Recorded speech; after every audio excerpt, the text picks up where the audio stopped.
Hey everyone, welcome back to Wealthy and Productivity Hub. I'm always looking for ways to help you guys achieve financial freedom and live a richer, more fulfilling life. And today, we're going to talk about a concept that's been absolutely huge for me, both financially and mentally. We're diving into a mindset that's completely transformed the way I handle my money, my time, and my focus. It's called digital minimalism. Now, before you click away thinking this is about living in a cabin off the grid, hear me out. Digital minimalism isn't about ditching technology altogether. It's about using it intentionally and consciously. Believe it or not, this can save you a lot more money than you think. If you're tired of clutter, subscriptions you don't use, or feeling like you're constantly spending online, this one's for you. So what exactly is digital minimalism? Well, imagine this. You wake up in the morning and instead of immediately scrolling through Instagram or checking emails, you take a moment for yourself. You have a cup of coffee, read a book, or just enjoy the quiet. You're present and mindful, not bombarded by notifications and digital noise. That's the essence of digital minimalism. It's not about becoming some kind of tech-hating hermit, but about being intentional and deliberate with your digital consumption. Instead of letting your devices and apps control you, you take back the reins. Think about it. How many times have you mindlessly scrolled through social media for hours, only to realize you've accomplished absolutely nothing? Or how about those times you find yourself sucked into online shopping, adding things to your cart that you don't even need? Digital minimalism is about breaking free from those mindless habits. It's about owning less digital stuff, fewer apps, fewer subscriptions, fewer distractions, and it's about using technology as a tool to enhance your life, not consume it. The result? You'll likely find yourself with more free time, less stress, and a greater sense of clarity. And of course, more money in your pocket. Because let's be real, all those apps, subscriptions, and online purchases add up. In the next chapter, we'll dive deep into the hidden costs of digital clutter and how it's silently draining your bank account. You might be surprised to see just how much those small digital expenses are really costing you. Let's talk about something nobody really wants to admit. We're all drowning in digital clutter. Think about all those apps you've downloaded and never used, those email newsletters you never open, those streaming services you forgot you even subscribed to. Each one of those represents a cost, whether it's a few bucks a month or a one-time purchase you regret. It's easy to dismiss them individually, right? It's just $5, you tell yourself. But those small amounts have a sneaky way of adding up. Let's say you have 10 different subscriptions, streaming services, music apps, cloud storage, the list goes on. Even if each one is just $5 a month, that's $50 leaving your account without you even really thinking about it. And that's not even counting the impulse purchases. Think about how easy it is to buy something online these days. One click and boom, it's on its way to your doorstep. But how often do you end up regretting those purchases later? This digital clutter doesn't just drain your bank account, it also takes a toll on your mental well-being. All those notifications, emails, and updates create a constant state of distraction, making it difficult to focus and be present. It's like having a million tabs open in your brain all the time, and it's exhausting. This mental fatigue can lead to poor decision-making, and guess what? Poor decision-making often leads to overspending. So, how do we break free from this cycle of clutter and overconsumption? That's what we'll explore in the next chapter as we delve into the liberating power of owning less. Now let's get to the good stuff. How owning less in the digital world can actually put more money back in your pocket. When you embrace digital minimalism, you start to shift your mindset from one of instant gratification to one of intentionality. You stop buying things just because they're on sale or because you're bored. You stop using shopping as a way to fill a void or chase a dopamine hit. Instead, you start asking yourself some important questions before making any purchase. Do I really need this? Will it add value to my life in a meaningful way? Will I still be using it a month from now?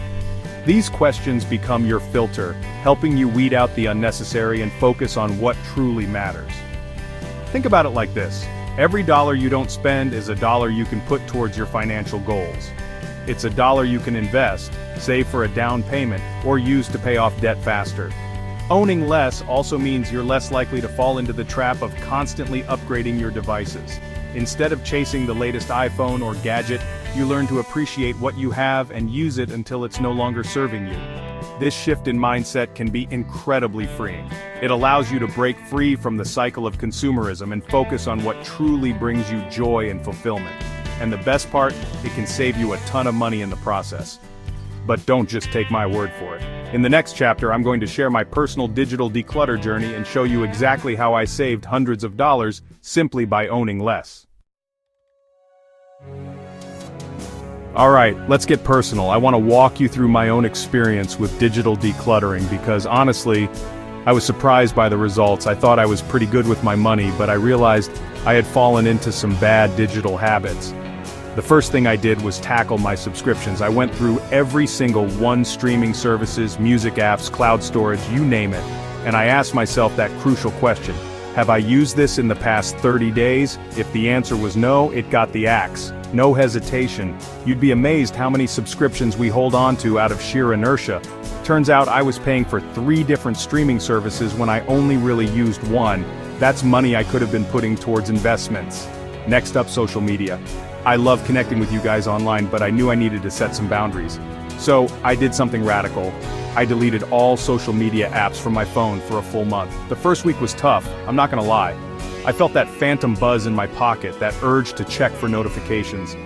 But then something amazing happened. I started to feel lighter, more present, more focused. And guess what? The world didn't end. My business didn't crumble. In fact, I was more productive than ever before. It was a real eye-opener. Finally, I tackled notifications. Do you really need to know the second someone likes your Instagram post? Probably not. I turned off all non-essential notifications and it was like a breath of fresh air. The result of all this decluttering? I saved almost $200 in the first month alone. And the mental clarity I gained? Priceless. Now I know what you're thinking. Graham, this sounds great, but where do I even start? Don't worry, I've got your back. Here are some practical tips to kickstart your own digital minimalism journey. First up, audit your subscriptions.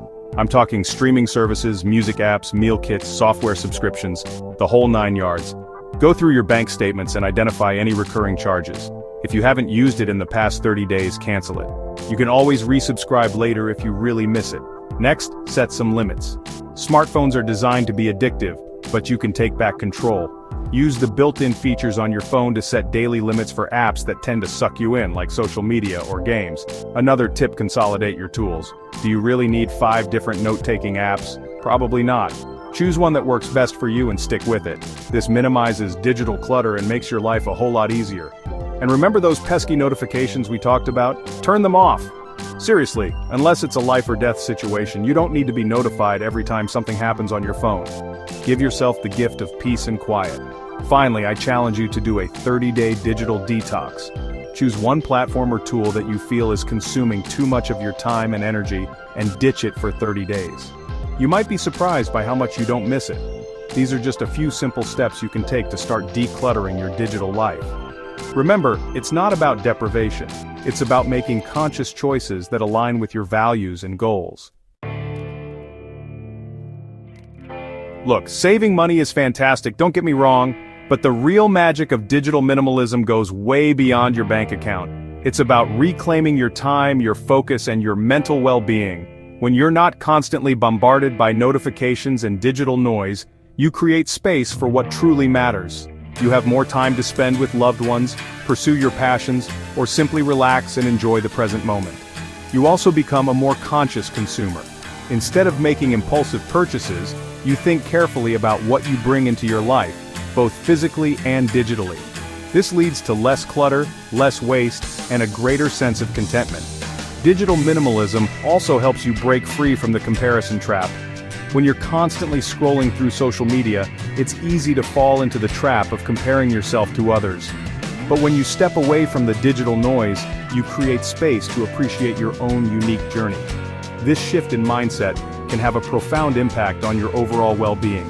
You start to prioritize experiences over possessions, connection over likes, and personal growth over digital validation. So yeah, saving money is great.